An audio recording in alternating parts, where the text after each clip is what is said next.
In the name of Allah, the most beneficent, the most merciful. Hello and welcome, my dear sisters, to our lesson today, which is going to be about Unit 4, Listen and Discuss, Grammar, Conversation, Pronunciation, and Vocabulary Building.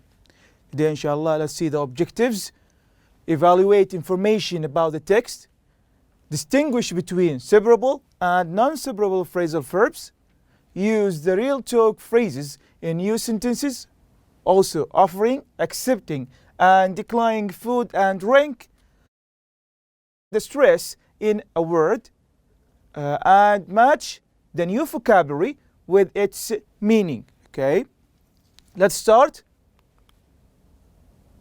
This is the title, of course, as you can see on page 54 and 55, pages 54 and 55. We will start with listen and discuss. And as usual, as I said earlier, you can use this QR code here, as you can see, to access the online website we have, okay, or the material I'm talking about, okay? Now, I need you to think about these three questions here. What is the most unusual thing you have ever eaten? Okay, unusual thing. Number 2, are you careful about the kinds of foods you eat? Why or why not? Careful, we talked about the adjectives and of course how we can change it from verb and to add suffix, okay, like full. Number 3, what do you think the expression you are what you eat means? Okay, and I need you, do you agree? I need your opinion about this. Okay, so here you have 3 questions, okay, to think about, okay, which is what is the most unusual thing you have ever eaten? You have ever eaten. We talked about the superlative here when I'm talking about when you use it with the past, present perfect, okay? And are you careful about the kinds of foods you eat? Why or why not? Then, number 3, what do you think the expression you are what you eat?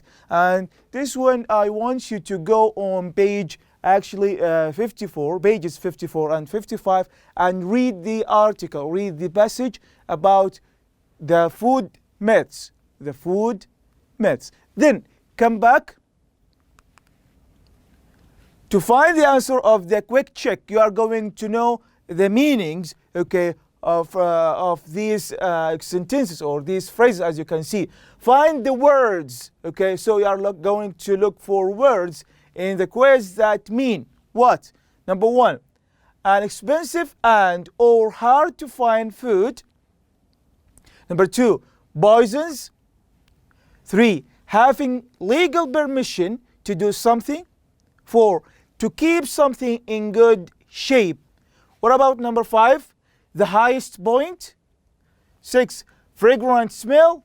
And number 7, finally, to be able to identify one from another. Okay, one from another. So here, now I want you to go and find the words. Okay, actually, let's start. Number 1, an expensive and hard to find food, which is delicacy, as you can see. Number 2, poisons, which is toxins, also the same meaning. Also have number 3, licensed, okay, having legal permission, okay, like here talking about licensed. What about number 4, to keep something in good shape or good condition, which is maintain, okay. Then we have number 5, the highest point. We talked about this, which is the peak, okay.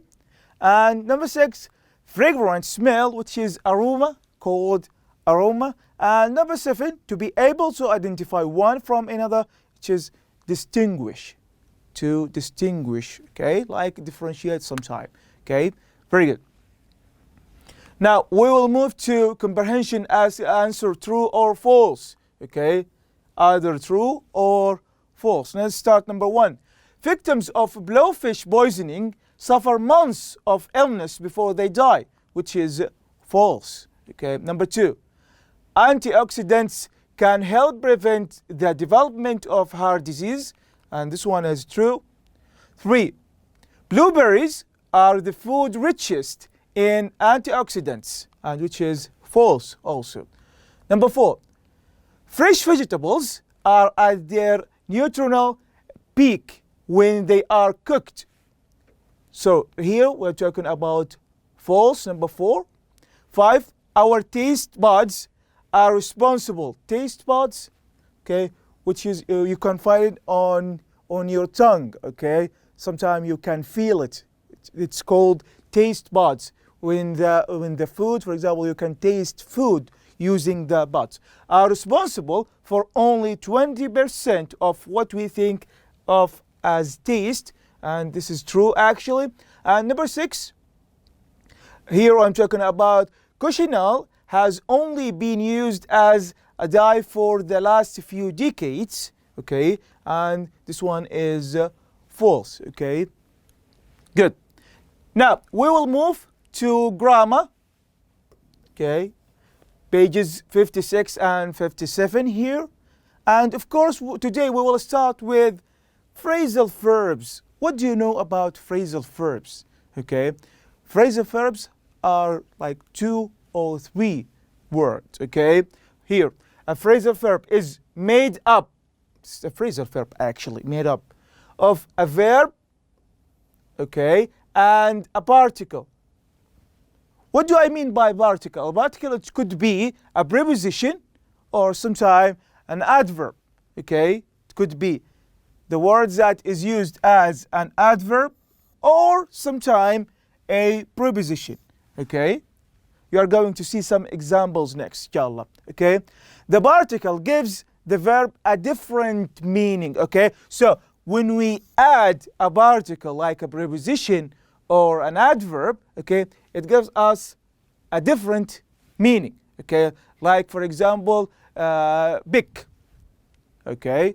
Or sometimes when you use verbs, okay, or a verb like the word, for example, as you can see here, big at, okay, big on. So here we are going to change, or this one going to change the meaning, okay. As you can see, didn't you like the dinner? You only picked at it, okay. What does it mean? Picked at it. It means that eat without enthusiasm, okay. Eat without enthusiasm. My sister picks on me for being a vegetarian, okay.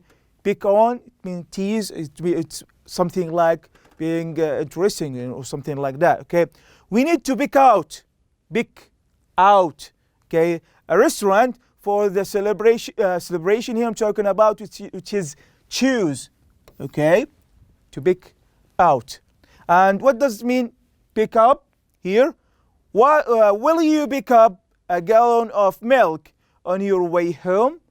Okay, pick up, it means to get or to buy, okay, pick up. So this is the difference between pick at, okay. Look, the same verb, okay, but sometimes we have different preposition. We have at, on, out, and up.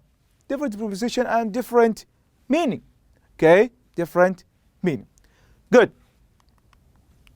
Now we'll talk about separable and non-separable phrasal verbs. And when we say separable and non-separable, it means that we could use the object, okay, between the phrasal verb, okay. As you can see here, some phrasal verbs are non-separable, okay.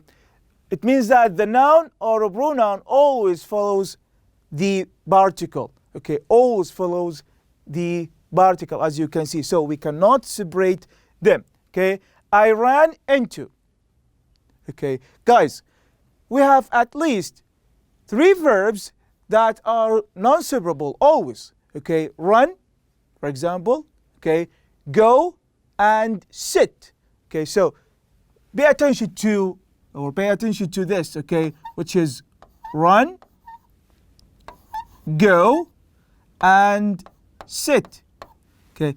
These verbs are non-separable. You cannot separate them, okay. Some phrasal verbs are non-separable. Here I'm talking about this one. As you can see, I ran into Janet at the supermarket, okay. I ran up the mountain, okay. What do I mean by non-separable? It means that I cannot use, okay, the complement or the object, sorry, between run, okay, and up, for example. Okay, so for example, I cannot say I run the mountain up.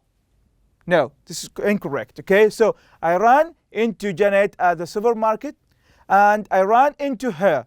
Okay, so here I used Janet at the supermarket and her, okay, after the phrasal verbs. Okay, after, not between them.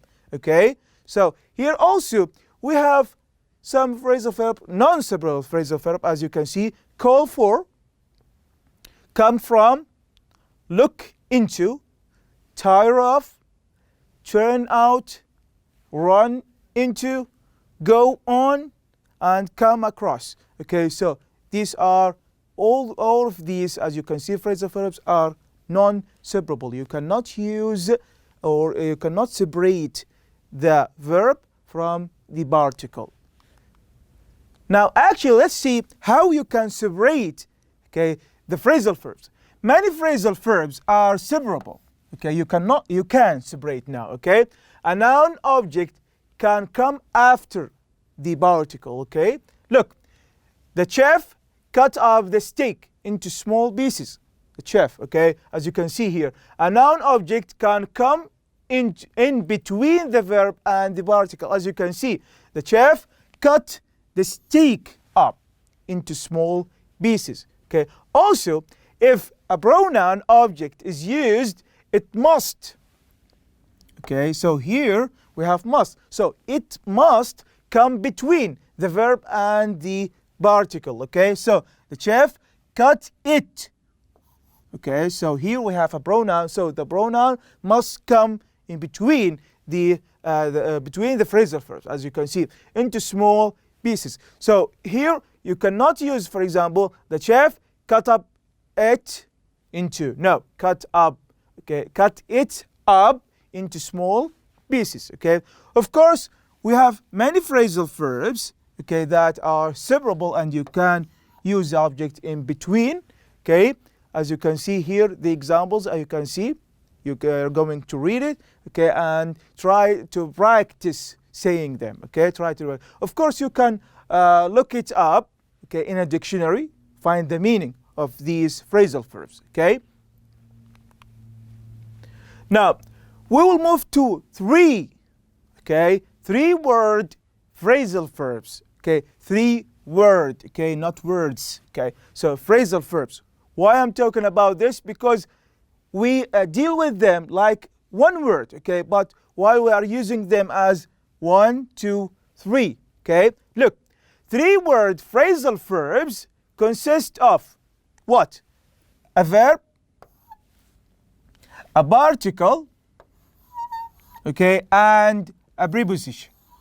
Okay, so we have a verb, okay, a particle, and a preposition.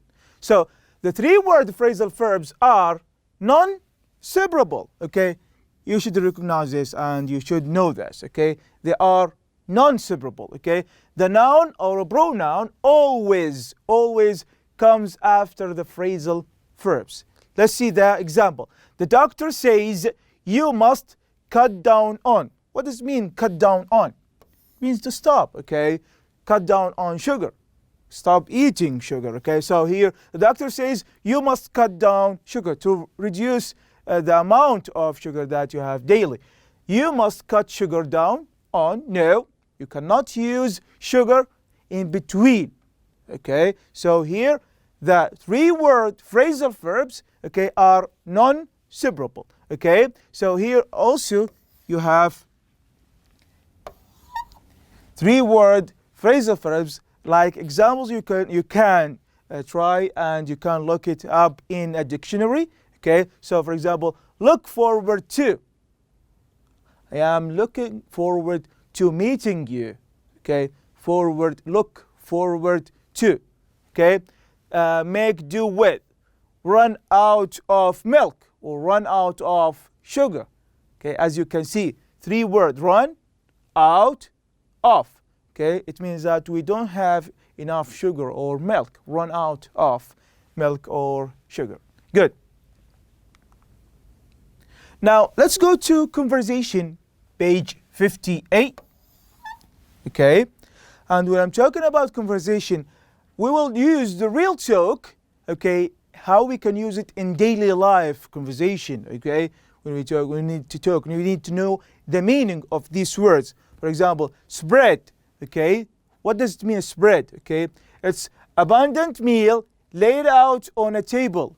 It's a large or a big abundant meal. Okay, whipped it up. Okay, it made it quickly and easily. Whipped. Okay, in no time means very quickly. In no time, very quickly. Quite the something, it means a very good, okay, something. For example, he's a quiet, for example, chef. He's very good chef, actually. Okay, he can cook very well.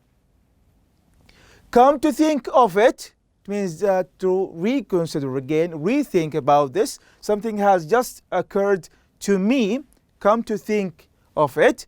And have a sweet tooth, it means that I like desserts. Okay, love desserts and candy. Okay, have sweet tooth, as you can see here. This is, or these are the meaning of these words, as you can see. Now, let's see how we can accept, offer, and decline food. Okay, as you can see here, using these phrases.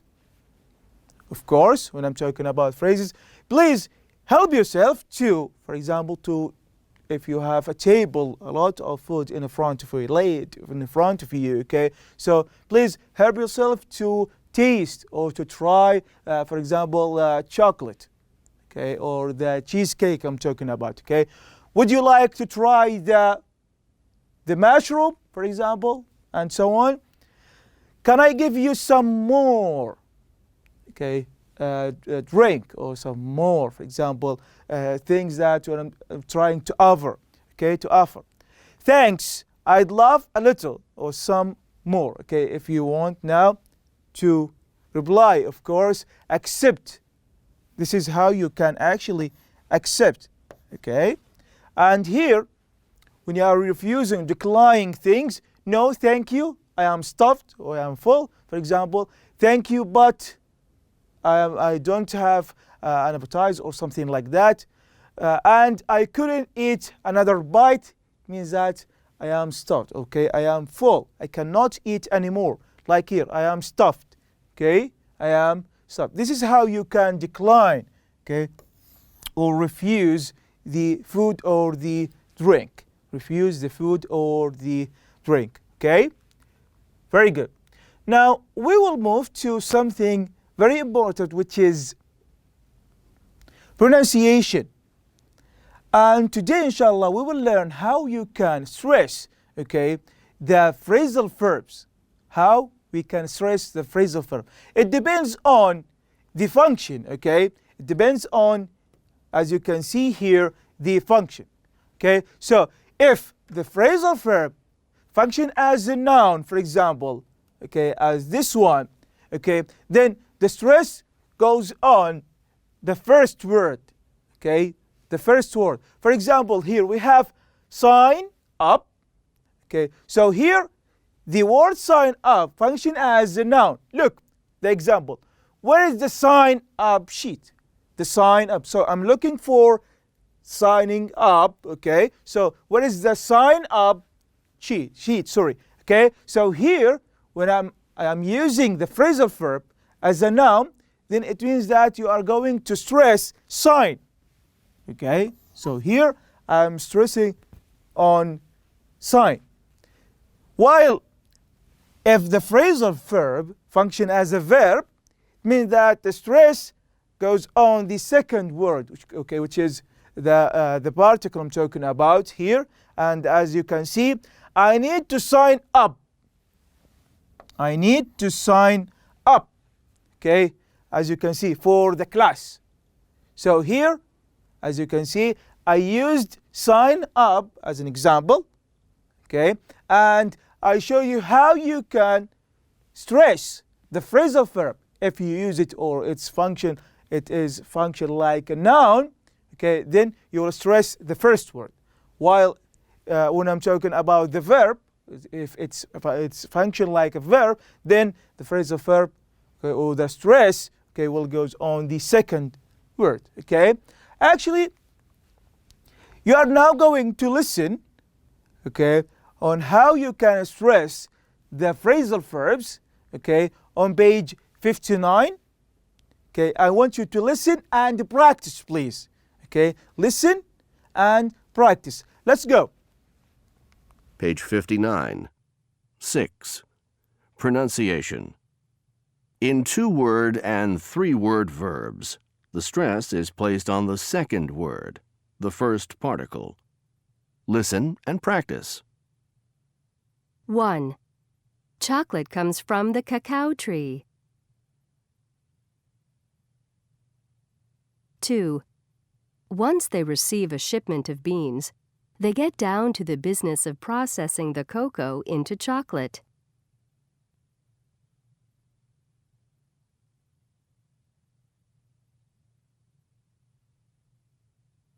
3. One of the steps in the manufacturing process involves getting rid of the shells.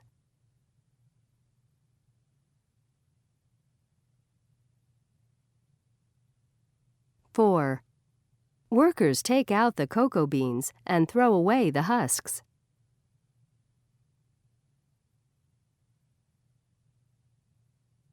5. The chocolate cools down, is taken out of the mold, and becomes a chocolate bar.